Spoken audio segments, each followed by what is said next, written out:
Hi everyone, welcome back to a online solution. क्या हाल है आप लोग का? तो उम्मीद करता हूँ कि आप लोग बहुत बेस्ट होंगे। तो आज हम लोग इस वीडियो में पढ़ेंगे क्लास 10th का, बिहार बोर्ड का क्लास 10 का उर्दू का very very important objective question. और आपको इस वीडियो में बहुत इंपॉर्टेंट ऑब्जेक्टिव यानी कि दरख्सा वाली किताब से भी और रोशनी वाली किताब से दोनों से मिलने वाली है। और बहुत ही मजेदार का सवाल देखने को मिलेगा। तो ऑल तो नहीं बोल सकते, ऑब्जेक्टिव क्वेश्चन इंपॉर्टेंट। चलिए शुरू करते हैं। आप लोग पहले बार तो चैनल को सब्सक्राइब कीजिएगा, वीडियो को लाइक कर लीजिएगा अच्छी लगेगी तो अपने दोस्तों को भी शेयर कर देना। ओके, तो बड़ा मजेदार का सवाल आपके लिए सिलेक्ट किया गया है और ये सवाल आपके एग्जाम में भी काम आएंगे। ओके, देखिए सवाल क्या होता है। शबनम कमाली किस जिला में पैदा हुए? दरभंगा में, सीतामढ़ी में, मधुबनी में, मुजफ्फरपुर में। ये पहला चैप्टर का क्वेश्चन है, ठीक है ना। कि शबनम कमाली किस जिला में पैदा हुए? दरभंगा में, सीतामढ़ी, मधुबनी में। तो शबनम कमाली जो है सीतामढ़ी में पैदा हुए, ठीक है ना। Option number B. नेक्स्ट सवाल देखिए क्या बोलता है। सुहैल अजीम आबादी के बचपन का नाम क्या था? सुहैल अजीम आबादी के बचपन का नाम क्या था? सैयद मुजीबुर रहमान, हसीबुर रहमान, हबीबुर रहमान, हजीबुर रहमान या कलीमुर रहमान। तो सुहैल अजीम आबादी के बचपन का नाम क्या था? मुजीबुर रहमान। यानी कि ऑप्शन क्या हो जाएगा इसका? ए वाला ऑप्शन बिल्कुल राइट आंसर हो जाएगा। नेक्स्ट सवाल देखिए। सुहैल अजीम आबादी के वफात कब हुई? तो इंतकाल, वफात और पैदाइश वाला डेट बहुत बार पूछता है। सुहैल अजीम आबादी की वफात कब हुई थी? 1980 में, 1981 में, 1982 में, 1983 में, ठीक है ना। सुहैल अजीम आबादी की वफात हुई थी 1980 में। तो इसका आंसर क्या हो जाएगा? ए वाला सही आंसर हो जाएगा। आगे सवाल देखिए। फरार किसका अफसाना है? फरार किसका अफसाना है? कमर जहां का, सुहैल अजीम आबादी का, या डॉक्टर मोहम्मद मोहसिन का, या डॉक्टर अब्दुल मगनी का। तो थोड़ा सा ऑप्शन आगे पीछे हो गया, थोड़ा सा स्पेस आगे पीछे हो गया। खैर आप समझ रहे हैं ना। फरार किसका अफसाना है? तो फरार जो है डॉक्टर मोहम्मद मोहसिन का अफसाना है, ठीक है। ऑप्शन इसका सी वाला राइट आंसर हो जाएगा। नेक्स्ट सवाल देखिए। बारिश की एक सुबह किस जबान की नज्म है? ठीक है ना। बारिश की एक सुबह किस जबान की नज्म है? ये रोशनी वाली किताब है ना, उसका सवाल है कि बारिश की एक सुबह किस जबान की नज्म है। उर्दू की नज्म है, उर्दू जबान की नज्म है, या हिंदी जबान, या उड़िया, या बंगला। तो बारिश की एक सुबह जो है नज्म है वो उड़िया जबान यानी कि उड़ीसा की जो जबान है ना, उड़िया, उसकी उस लैंग्वेज में लिखा हुआ नज्म है। हमको उर्दू में देखने को मिलता है क्योंकि इसको ट्रांसलेट कर दिया गया है हमारी किताब में, ठीक है। ऑप्शन सी हो जाएगा। तो आपको यहाँ पे 5 का ऑप्शन सी देखने को मिल गया। 6 का सवाल देखें। नसीम का पूरा नाम क्या था? नसीम का पूरा नाम क्या था? दया शंकर कोल, जट्टा शंकर कोल, भट्टा शंकर कोल, या घट्टा शंकर कोल। तो नसीम का पूरा नाम था दया शंकर कोल, ठीक है, दया शंकर। तो याद रखेंगे दया शंकर जो है नसीम का पूरा नाम था। आगे सवाल देखिए। मेहदी अफादी ने कितनी शादियां की? ये भी सवाल इंपॉर्टेंट है। मेहदी अफादी ने 2 शादियां की, या 3 शादियां की, या 4 शादियां की, या 1 शादियां की, ठीक है ना। तो मेहदी अफादी ने 3 शादियां की। ओके, ऑप्शन इसका बी वाला सही आंसर हो जाएगा। आगे सवाल। सर सैयद की वालिदा का क्या नाम था? मैं यहाँ पे जितना सारा सवाल दे रहा हूँ ना, सब के सब वीवीआई सवाल है। किसी न किसी साल में सवाल पूछा गया है ना। तो ये काफी इंपॉर्टेंट सवाल, तो आपको तो हर एक सवाल का जवाब याद होना चाहिए। याद नहीं तो नोट कर लीजिए, लिख लीजिए और याद कर लीजिए, चाहे जैसे भी याद कर लीजिए, ठीक है ना। सर सैयद की वालिदा का नाम क्या था? नूरुन निसा बेगम, सदरुन निसा बेगम, अजीजुन निसा बेगम, बदरुन निसा बेगम, ठीक है। तो उनकी वालिदा का नाम था अजीजुन निसा बेगम। अब लिखने का प्रैक्टिस भी कीजिए, क्योंकि एग्जाम में तो ऑप्शन वाला सवाल तो आप टिक लगा दीजिएगा, लेकिन जब 2 नंबर वाला सवाल आएगा तो आपको लिखना पड़ेगा सर सैयद की वालिदा का नाम अजीजुन निसा बेगम था। तो लिखना अगर आपको नहीं आएगा, याद है लेकिन लिखने नहीं आएगा, तो आपको नंबर नहीं मिल पाएगा। इसलिए सवाल को ना, जो हार्ड लगे उसको लिखिए, खासकर उर्दू, क्योंकि मुझे भी पता है कि उर्दू में क्या हाल है सबका। आगे बढ़ते हैं। हिंदुस्तान में गुप्त दौर को कैसा दौर कहा जाता है? ठीक है ना। तरक्की पसंद दौर, तारीख दौर, या सुनहरा दौर, या जमहूरी दौर, ठीक है ना। हिंदुस्तान में गुप्त दौर को कैसा दौर कहा जाता है? तो इसका आंसर हो जाएगा ऑप्शन नंबर सी, सुनहरा दौर। ओके, ऑप्शन नंबर सी इसका बिल्कुल राइट आंसर हो जाएगा। हिंदुस्तान में गुप्त दौर को सुनहरा दौर कहते हैं, ठीक है। आगे बढ़ते सवाल। कमर जहां की वालिद का क्या नाम है? कमर जहां की वालिद का क्या नाम है? सैयद रजाउल हक, सैयद जियाउल हक, सैयद अताउल हक, अनवारुल हक। कमर जहां के वालिद का नाम क्या था? सैयद अताउल हक, यानी कि ऑप्शन इसका सी वाला बिल्कुल सही आंसर हो जाएगा। 11वां सवाल देखिए। निगार अजीम का मजमुआ गहन कब शाये हुआ? बहुत इंपॉर्टेंट सवाल है ना। तो निगार अजीम का मजमुआ एक गहन है, और गहन कब शाये हुआ? 1983 में, बी वाला इधर अब भी हो गया, 1984 में, 1999 में, या 1974 में। सॉरी, 74 76 है ये, ठीक है ना। तो 1999 में, 1999 में निगार अज़ीम का मजमूआ जो है गहन शाये हुआ 1999 में। याद रहेगा, ऑप्शन नंबर सी होगा, राइट आंसर हो जाएगा। अहमद फराज की पैदाइश कब हुई थी? अहमद फराज की पैदाइश कब हुई? 1932 में, 1933 में, 1954 में, 1959 में। ठीक है, तो 12 का आंसर हो जाएगा ऑप्शन नंबर बी 1933 में।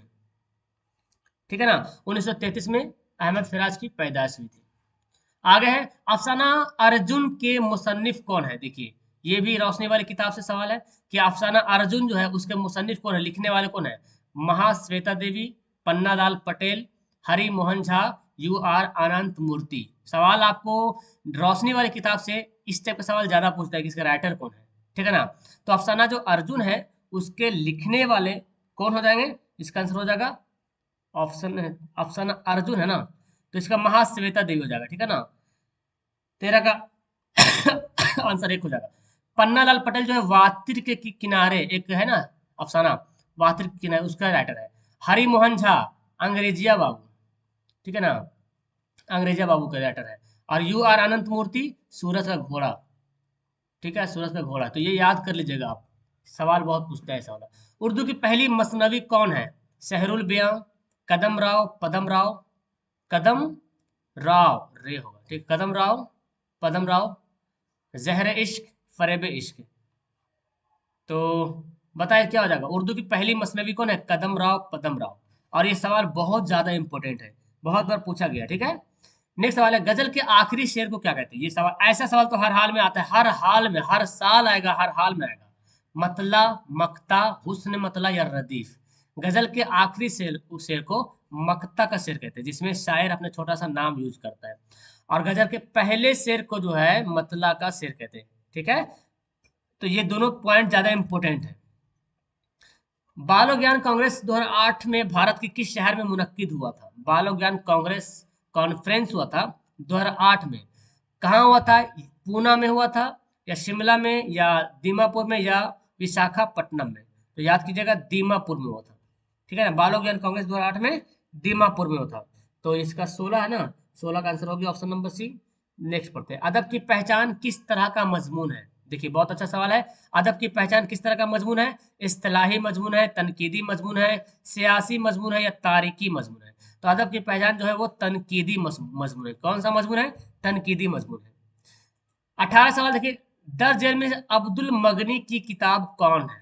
दर्ज झेल में यानी कि नीचे जो लिखा हुआ ऑप्शन, उनमें से अब्दुल मगनी की किताब कौन सी है? हयात जावेद, तश्कील जदीद, अल फारूक, उर्दू शायरी पर एक नजर। तो क्या हो जाएगा? तश्कील जदीद। और एक और किताब है इनका ज्यादा एतदाल, है ना, ज्यादा एतदाल। तो दोनों याद कर लीजिएगा, क्योंकि ये भी सवाल आता है कि ज्यादा एतदाल किसकी किताब है। ज्यादा एतदाल और तश्कील जदीद जो है अब्दुल मगनी की किताब है। भीमराव अंबेडकर की पैदाइश कब हुई थी? बहुत ही इंपॉर्टेंट सवाल है। 1890 में, 1891 में, 1892 में, 1893 में। भीमराव अंबेडकर की पैदाइश हुई थी 1891 में हुई थी। ठीक है, इसका ऑप्शन क्या हो जाएगा? बी वाला राइट आंसर हो जाएगा। आगे बढ़ते हैं, आर्यभट्ट ने किस साइंसदान की रहनुमाई की थी? बहुत इंपॉर्टेंट सवाल है कि आर्यभट्ट ने किस साइंसदान की रहनुमाई की थी? गैलीलियो को, या पाइथागोरस की रहनुमाई की, या टॉमस टॉमस टॉमस एडिसन की रहनुमाई की, या अब्दुल कलाम की? तो आर्यभट्ट ने पाइथागोरस जो साइंटिस्ट था उनकी रहनुमाई की, यानी कि इनका नेतृत्व किया, इनका लीडरशिप मतलब किए थे, समझे, नेतृत्व किया था, यानी कि रहनुमाई की थी। तो ऑप्शन नंबर बी हो जाएगा। उर्दू के उर्दू मुअल्ला होगा, सॉरी यार, उर्दू मुअल्ला। ठीक है, उर्दू मुअल्ला लिखा हुआ मिस्टेक है, उर्दू मुअल्ला। ठीक है ना, तो ये बोला उर्दू मुअल्ला किसके खुतूत का मजमुआ है? किसके खुतूत का मजमुआ है? मौला क्या है, मौलाना आजाद, मौलाना आजाद और मेहदी अफादी, गालिब, शहबाज। तो क्या हो जाएगा इसका आंसर? गालिब इसका राइट आंसर हो जाएगा। बेदी के पहले अफसाने का क्या नाम था? बेदी के पहले अफसाने का नाम क्या है? बेगम का तोहफा, कफन, महारानी का तोहफा, या जामुन का पेड़? बेदी के पहले अफसाने का नाम है महारानी का तोहफा। बहुत इंपॉर्टेंट सवाल है ये वाला भी। तो बैस का आंसर क्या हो जाएगा? डी वाला बिल्कुल सही आंसर हो जाएगा। ठीक है, आप लोग पढ़ रहे हो तो अब तक पूरा का पूरा सही बनाया हमने। नजम बिजली का खंभा का शायर कौन है? तो शायर का नाम या राइटर का नाम, मुसन्निफ का नाम एकदम छाप लीजिए दिमाग में। सवाल तो हर हाल में दो तीन को पूछेगा। ठीक है, तो नजम बिजली का खंभा के शायर को निदा फाजली, सैयद मोहम्मद जाफरी, चकबस्त या परवेज शाहिदी। ठीक है, तो इसका आंसर हो जाएगा निदा फाजली। ठीक है, नजम बिजली का खंभा के शायर कौन है? निदा फाजली। गालिब शायरी में क्या पहले क्या तखल्लुस करते थे? गालिब जो है शायरी में पहले तखल्लुस जो इस्तेमाल करते थे वो क्या था? सरमद, समद होना चाहिए यहाँ पे शायद ऑप्शन, तो खैर इसको तो ऑप्शन भी नहीं होगा। इबरत, उल्फत, असद, तो याद कीजिएगा जो है असद इस्तेमाल करते थे। और उसके बाद फिर असद के बाद फिर गालिब जो है, मिर्जा गालिब जो है उसको गालिब मिल गया तखल्लुस। पहले जो है पहले असद इस्तेमाल करते थे अपना तखल्लुस, उसके बाद फिर जो देखा कि असद नाम का कोई है एक और शायर है तो उन्होंने कहा गालिब ये इस्तेमाल करना शुरू कर दिया। गजल अरबी के किस सिनफ से माखूज है? किस सिनफ से लिया गया है ऐसे बोला गया है ना। माखूज मतलब किस सिनफ से संकलित है, हिंदी में बोलते हैं ना, किस सिनफ से संकलित है? कसीदा से है, मरसिया से है, नज्म से है, मसनवी से है। तो इसका आंसर हो जाएगा कसीदा से। Okay, option number A. आगे सवाल है, इनमें से मुसग्गर की पहचान कीजिए। अब कुछ ग्रामर का कुछ सवाल आ गया कवायद वाला, तो उसको देख लेते हैं। मुसग्गर मतलब होता है छोटा, जिसे छोटा चीज पता चले। किताब, घंटी, देग, पहाड़। तो बताइए आप इनमें से कौन सा ऑप्शन आपको छोटा लग रहा है देखने में? पहाड़ तो बहुत बड़ा चीज होता है, पहाड़ी छोटा होता है ना। पहाड़ का छोटा जो होता है वो क्या होता है? पहाड़ी होता है। तो पहाड़ जो है मुकब्बर हो जाएगा। मुकब्बर मतलब बड़ा होता है। और देग जो खाना बनता है शादी में, बड़का बड़का देग, उसको हम लोग डेग बोलते हैं। और देगची है ना, देगची, देग होता है देगची, ठीक है ना। तो एक डेगची होता है, डेगची जो घर में यूज होता है कि नहीं, डेगची। किताब तो बड़ा, किताबचा छोटा होता है। तो घंटी जो है क्या है? मुसग्गर है, घंटा बड़ा है। ठीक है, घंटा मुकब्बर है, घंटी मुसग्गर है। इनमें से लाहका की मिसाल कीजिए। साबका, लाहका, बेहया, खिदमतगार, बदतमीज, है ना। बदतमीज, बात तमीज लिखा गया, सॉरी यार। बदतमीज, बेदर, दरअसल। तो देखिए शुरू में जो जुड़ता है ना उसको बोलते हैं साबका, और जो लास्ट में जुड़ता है उसको बोलते हैं लाहका। देखिए बेहया से, बे से बहुत लफ्ज बनेगा, बेहया, बेवफा, ठीक है ना, बेवजू, ठीक है, बेईमान। तो बे लग के जो बन रहा है ना वो साबका, बे जो है साबका है। देखिए बदतमीज, बद बदकार, है ना, बद ईमान, इस तरह बोलता है। तो बद जो है वो साबका है। दरअसल, दर हकीकत, है ना। तो ये सब जो दर दर लग रहा ये साबका है। और खिदमतगार, देखिए खिदमतगार, मददगार, ठीक है ना। तो गार गार जो लग रहा है वो क्या हो जाएगा? लाहका हो जाएगा। तो लाहका जो लास्ट में लगता है, यानी कि इसको हम हिंदी में क्या बोलते हैं? उपसर्ग प्रत्यय पर है कि नहीं, तो ये प्रत्यय है जो लास्ट में होता है, और उपसर्ग जो शुरू में जुड़ता है। ठीक है, इनमें से कौन जुमला तमन्ना जाहिर करता है? कौन सा जुमला जो तमन्ना जाहिर करता है? वो पढ़ता होगा, काश मैं अमीर होता, यहाँ आओ तुम कैसे हो। तो जुमला पढ़ने के बाद आपको कौन सा जुमला लग रहा है जिसमें तमन्ना जाहिर हो रहा है? वो पढ़ता होगा। इसमें शक जाहिर हो रहा है, क्या शक हो रहा है कि शायद पढ़ता होगा कि नहीं। यहाँ आओ, ये तो ऑर्डर बोला जा रहा है जी, इसको अमर बोलते हैं। तुम कैसे हो, देखो सवाल पूछा जा रहा है, इसको इस्तिफहाम कहते हैं। ठीक है, इस्तिफहाम कहते हैं। और काश मैं अमीर होता, देखिए यही तमन्ना है कि नहीं, तमन्ना है। तो क्या आंसर हो जाएगा? ऑप्शन नंबर बी हो जाएगा। आगे सवाल है, धूप में मत खेलो कौन सा जुमला है? देखिए धूप में मत खेलो, जुमला ऑर्डर दे रहा लेकिन मना कर रहा। अमर में क्या होता है? ऑर्डर देता है, मतलब पॉजिटिव ऑर्डर समझो, मनाहित जिसमें नहीं रहे, पॉजिटिव ऑर्डर। यहाँ आओ, वहां जाओ, है ना, मेरे लिए पानी लाओ। तो ऑर्डर दे लेकिन पॉजिटिव है। अब उसी ऑर्डर को मना करके बोलेंगे यहाँ मत आओ, पानी मत लाओ, उधर मत जाओ, उधर मत खेलो, तो नहीं हो जाएगा। और निदा बोलते हैं जिसे पुकारा जाता है, ऐ, है ना, ऐ, ऐ रहीम इधर आओ, है ना, बोलते हैं ना, ऐ अजी इधर सुनिए। तो अजी अजी वगैरह करके बोलता तो निदा होगी, जिसे पुकारा जाए। इस्तेफाम तो समझ में आ गया क्वेश्चन वाला। और आखिरी सवाल है, तस्दीक की जिद क्या होगी? बड़ा अच्छा सवाल है, तस्दीक की जिद क्या होगी? तकजीब, तौहीन, कज्ब, तफसील। तो देखिए सिद्ध के अगर रहता ना तो सिद्ध की जिद कज्ब होता है, और सिद्ध किसे बना? तस्दीक, तो क्या हो जाएगा? तकजीब हो जाएगा। अब आप लोग एक होमवर्क का आंसर मुझे बताएंगे, तौहीन की जिद बताना है, ठीक है ना। इसका आंसर नीचे होमवर्क में कमेंट करेंगे कि तौहीन की जिद क्या होगी। ये आपके लिए होमवर्क रहा। तो डेट्स ऑल, वीडियो क्लास करते मेरे ख्याल से आपको बहुत अच्छा लगा होगा।